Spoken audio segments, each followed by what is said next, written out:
to kick off our next presentation, which is going to be a variation on the same theme of how science drives our conservation work here in the Hill Country. So I'm very happy to introduce Brian Zabcik. He is the wastewater campaign organizer with Save Barton Creek Association.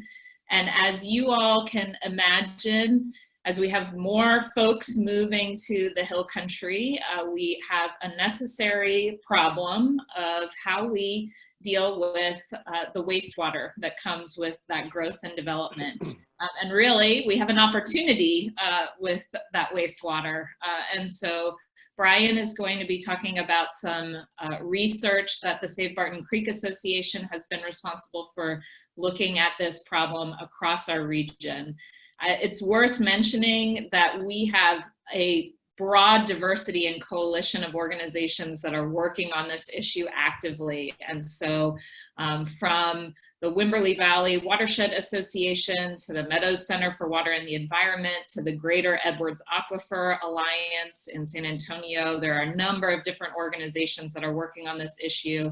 And we're really glad to have Brian here to talk about some of this innovative research. So with that, Brian, looks like you are all queued up and ready to go. I'll let you take it away.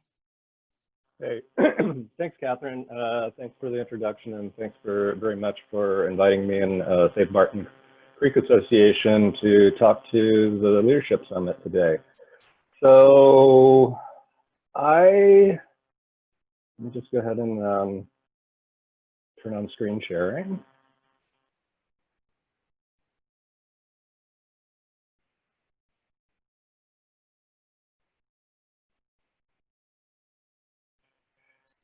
Again, my name is Brian, and I'll just point out that as folks have questions, do use the Q&A feature to start populating those as Brian is presenting.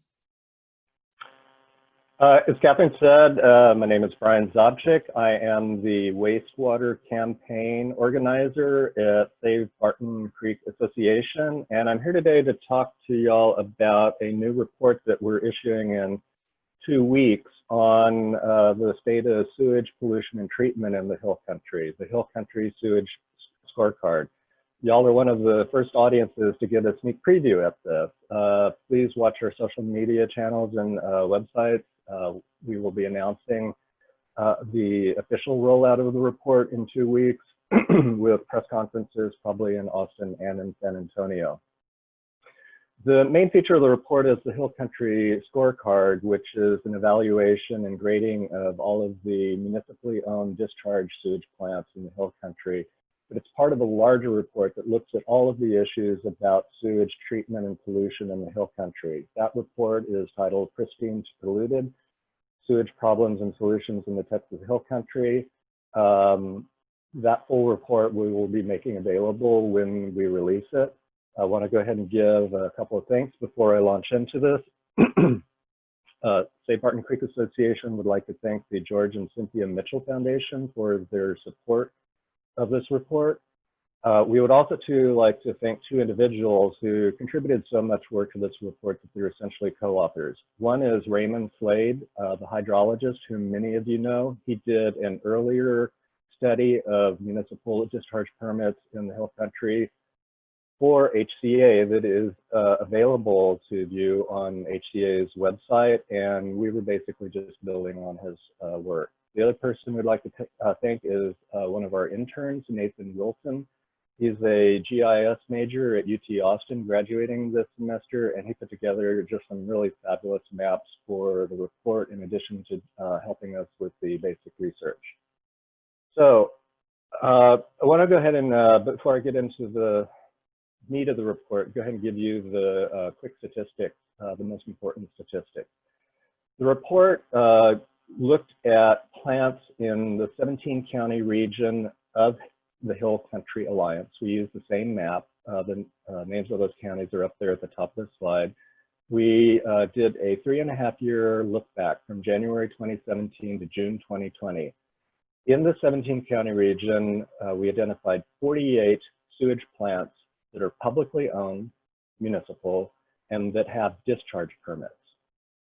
Of these 48 plants, 81% had at least one exceedance of their permit pollutant limits during the time period. We were a little surprised that it was that high.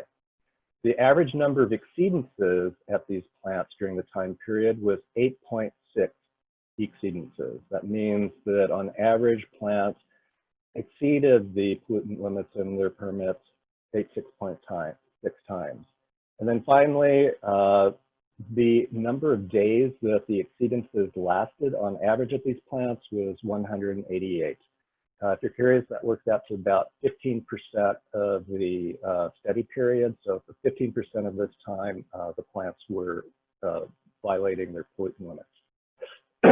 The hill country, one of the reasons why the sewage pollution is more of a problem in the hill country is that the hill country is just very different from the rest of the state.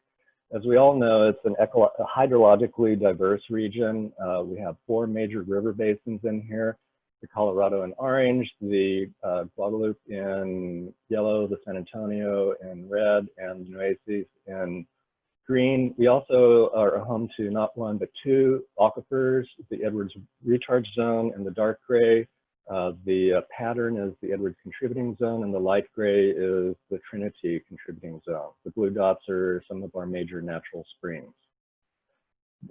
Again, streams in the hill country are very different from the rest of the state because of their physical features. The channel, first of all, in the hill country, streams are more likely to have rock beds and rock channels and rock banks. In the rest of the Texas, you're looking at soil, sand, clay. Vegetation, you're going to have less vegetation along hill country streams, and the rest of the state, you're going to have more. Volume, you're going to have low amounts of water flowing through hill country streams versus relatively high amounts of water flowing through streams in the rest of the Texas.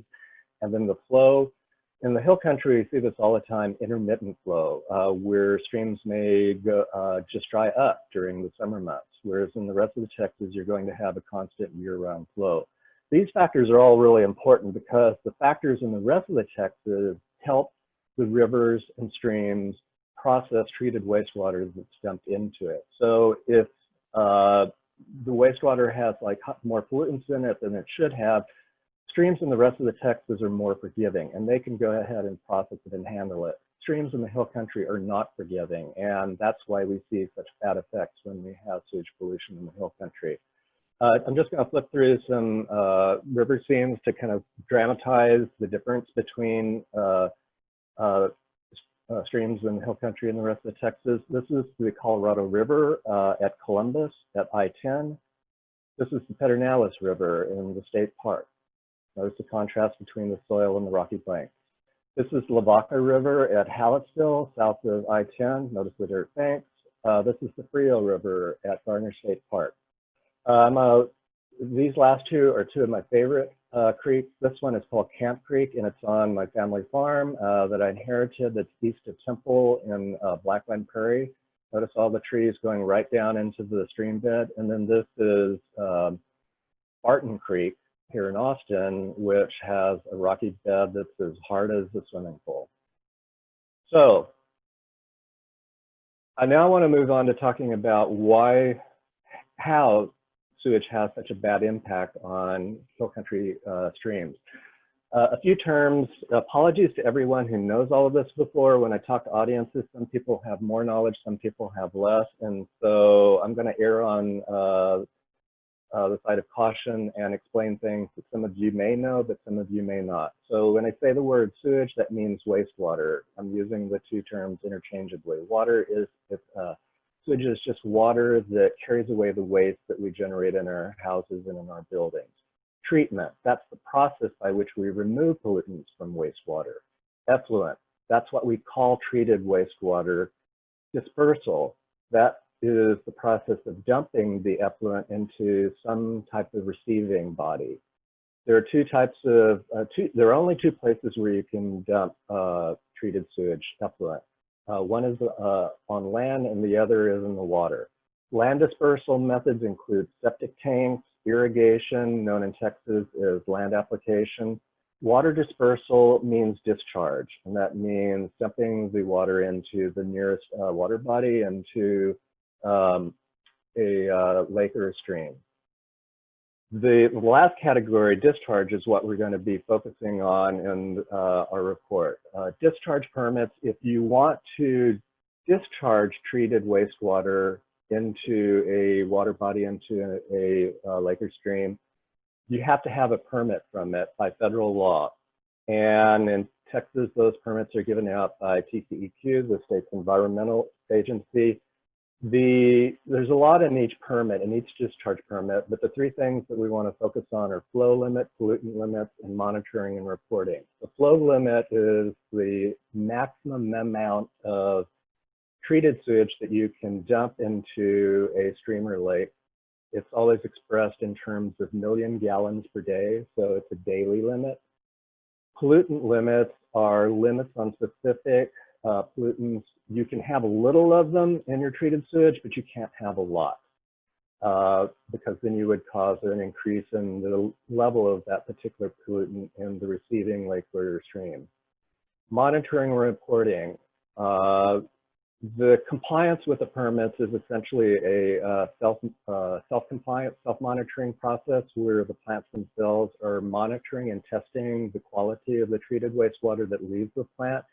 They then have to report their results every quarter to TCEQ and to EPA. And, whoops, wrong way. The sewage pollutants, again, I said discharge permit has limits on specific pollutants.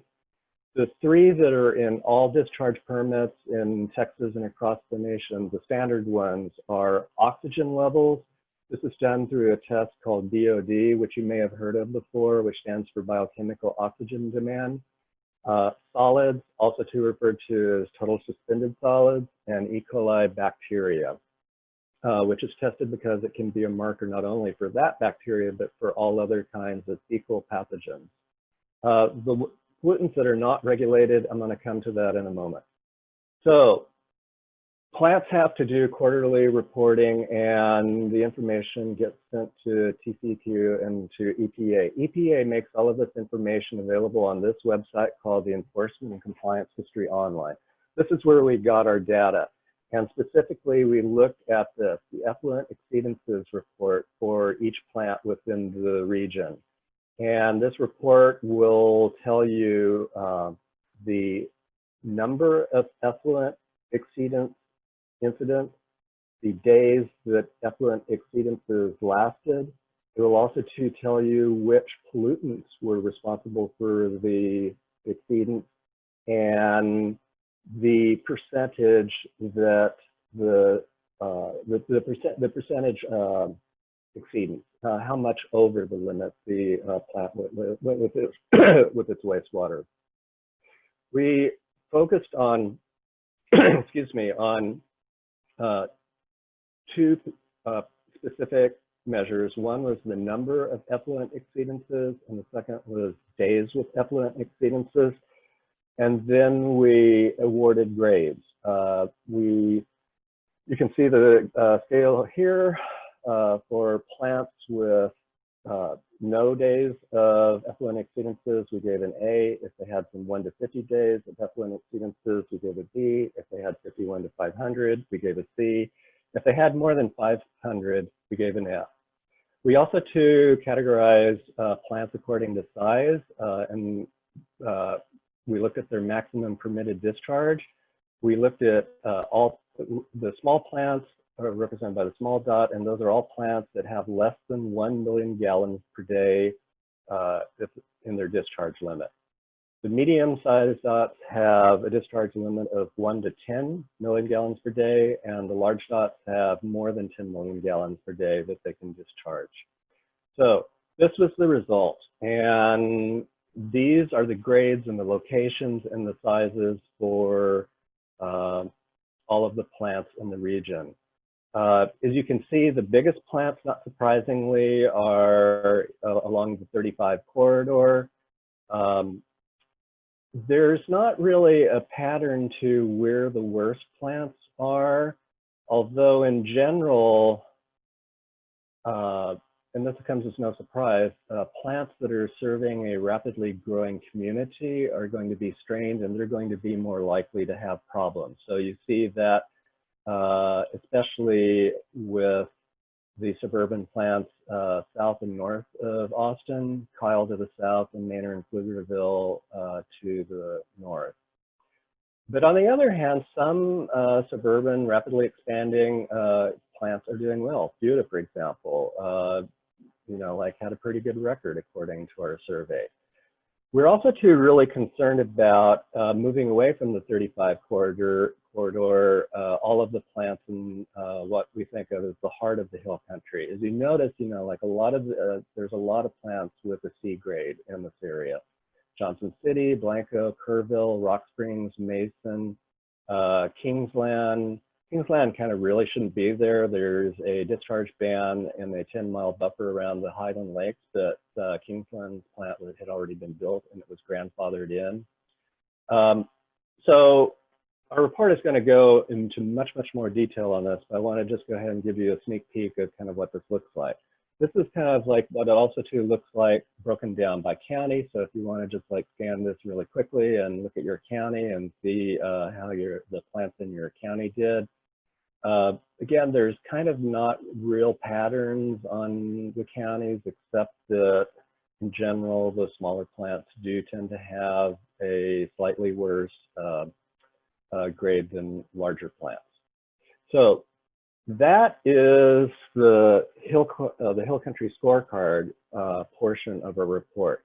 We have like a whole nother portion of the report in which we talk about pollution that comes from unregulated pollutants. So as I said, the only things that are included in all discharge permits in the state are oxygen level solids and E. coli. There are two main categories of pollutants that are not regulated in most permits. One is emerging contaminants. You may have heard a lot about that. It tends to be a subject of many news stories. This includes pharmaceuticals and personal care products and endocrine disruptors that people either excrete through their body and it gets into the wastewater, or they pour down the sink or down the bathroom drain or flush down the toilet.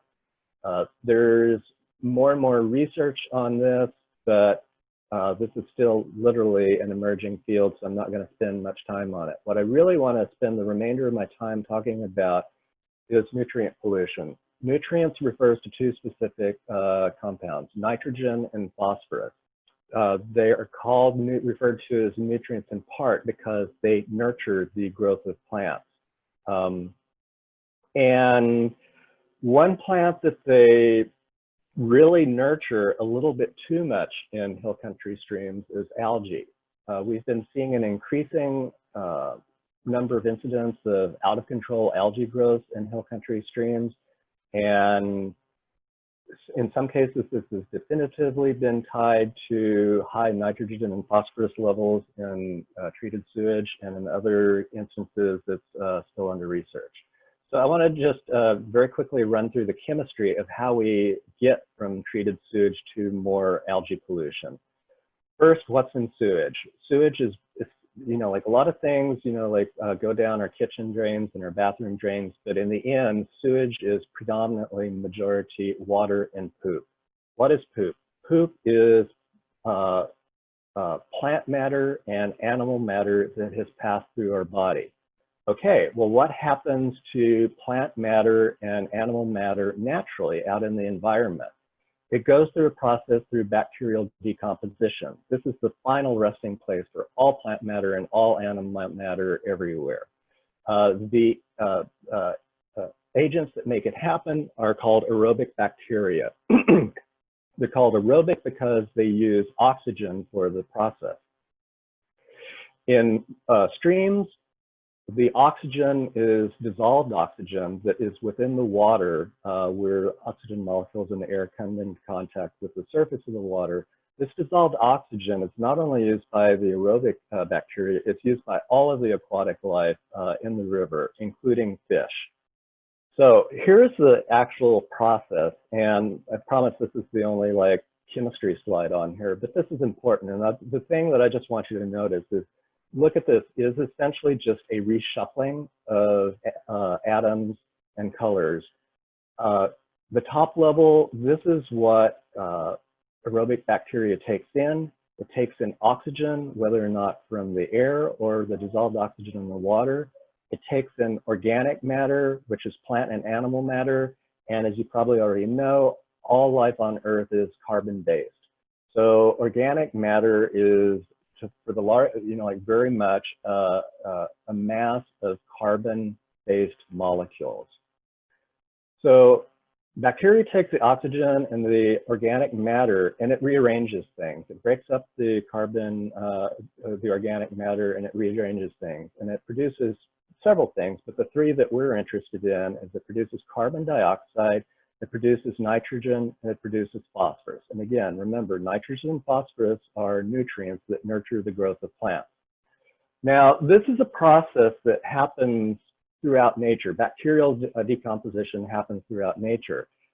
One place where it's used at is in sewage plants. This is exactly how sewage plants try to get rid of the organic matter of all of that poop in the water. They actually encourage the growth of aerobic bacteria to break down all of that organic matter.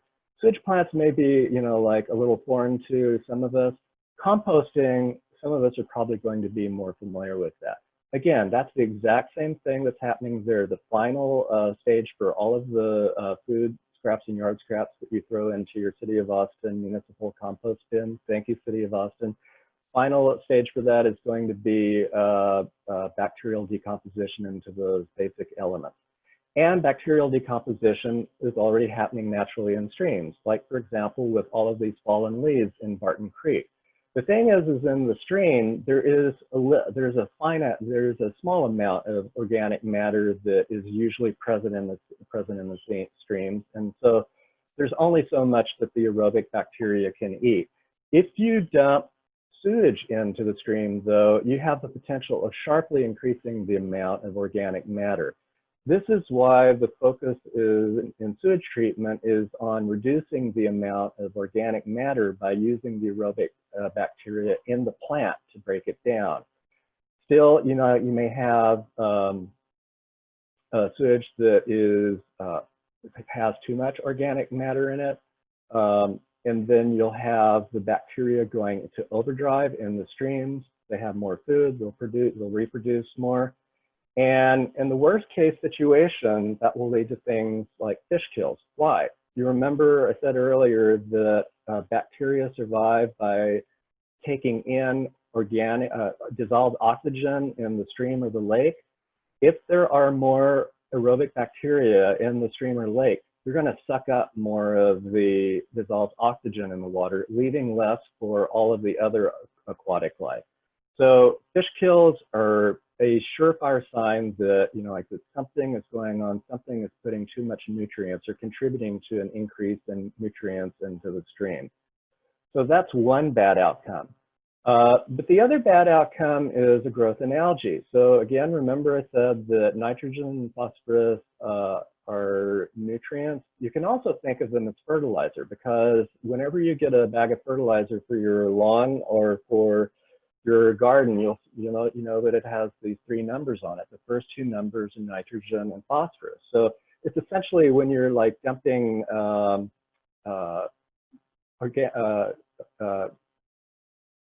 wastewater that's rich with treated sewage into a stream, it's like dumping a bag of fertilizer into the stream. But the excess nutrients in the stream can come from two sources. It can either happen, one, if you drop too much organic matter into the stream and then the aerobic bacteria produces too much nitrogen and phosphorus within the stream. The other place where it happens is within the sewage treatment plant, because if the plant is doing a good job of getting rid of all of the organic matter in its treated sewage, it's also to increasing the amount of nitrogen and phosphorus. And unfortunately, in most of Texas and in almost all of the hill country, the amount of nitrogen and phosphorus is not regulated by TCEQ. Because of that, plants are able to dump treated sewage into streams that has as much nitrogen and phosphorus as kind of like they want to include. And we are seeing the results. We're seeing this in huge algae blooms. One of the ones that's really in the news right now is happening in Liberty Hill. Liberty Hill is obviously not in our study area. It's in Williamson County, which is just north of the HCA region. But this is kind of like the poster child for sewage pollution causing algae growth run amok. The plant has been discharging treated sewage with high levels of nutrients into the South San Gabriel River for years now. When I first started research on this, there were a bunch of reports about what happened in 2018. And I initially thought, oh, okay, you know, like TCEQ fined them, penalize them. Surely they cleaned up their act.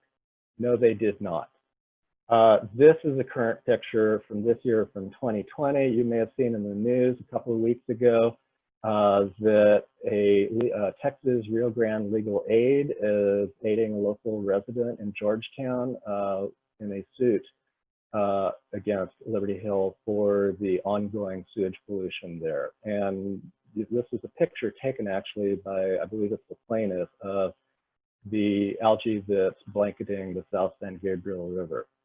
The other place where we've seen a recent algae growth has been in the city of Blanco. And I understand that that's probably already been talked about earlier in the summit by our very good friends at Wimberley Valley Water Association.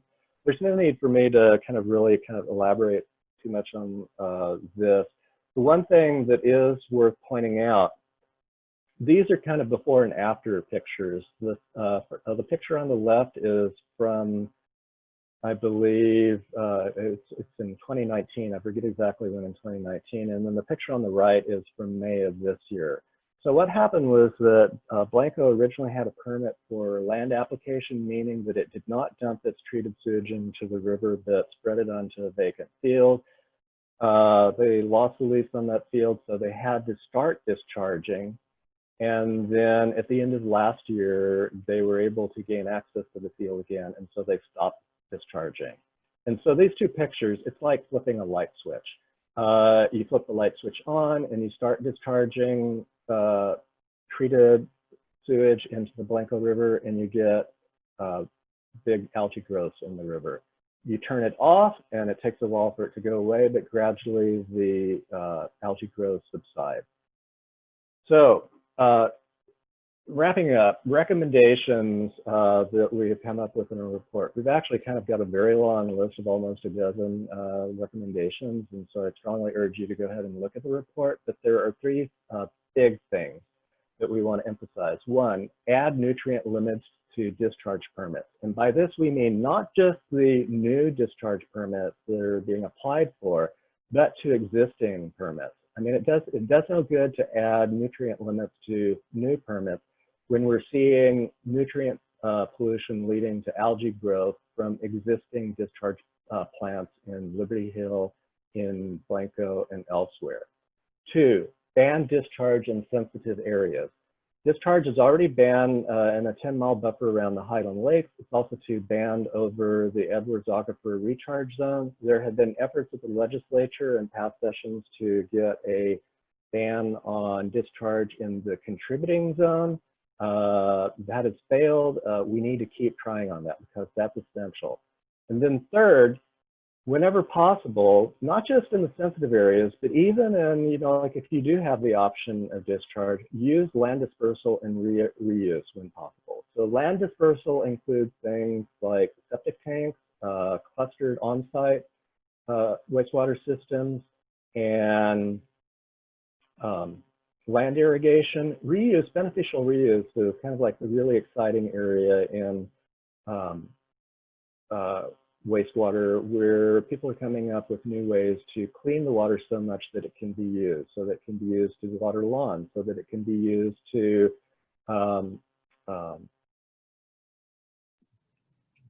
I'm sorry, Leah, your face just popped up and you made me lose my train of thought right there.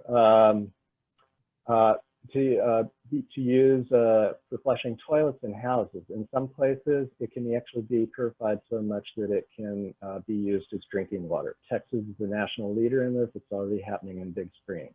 Finally, what can you do? You can support our campaign. It's called the No Dumping Sewage campaign. Our partners in this campaign include Save Our Springs, Wimberley Valley Watershed Association, Greater Edwards Aquifer Alliance, Protect Our Blanco, Clean Water Action, Friends of Barton Springs Pool, and Protect Our Water.